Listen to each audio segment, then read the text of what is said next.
The other animal we've seen here often are beaver.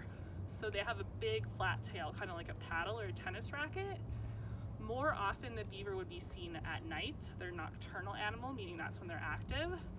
But we have seen them now and then in the daytime.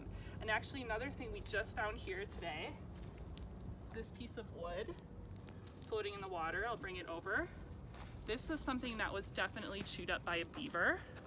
You can see a couple of things. First, these sort of serrated areas, you can see their teeth scraped. So it's like they scraped here, here, here, here.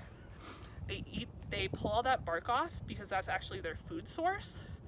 And then they also have these pieces of wood left that they can use to build things like a dam, which blocks off a creek's full flow to help swell it out to create a pond.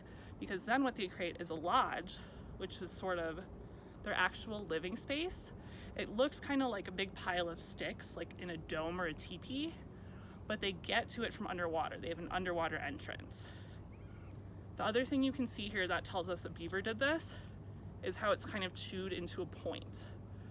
So you can see that on both ends here, whereas a branch that has just broken would look a lot more jagged and be kind of more flat.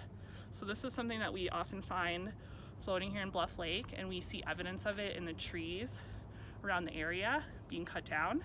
So we kind of trying to find a balance between we love the beaver, but we don't want to cut down all the trees. So sometimes you'll see trees around here that have fencing around the trunk to help protect those trees. Or we had a Girl Scout troop many years ago who painted a mixture of brown paint and sand on the bottom 2 feet of trees because the beavers don't like to chew through that gritty sand material.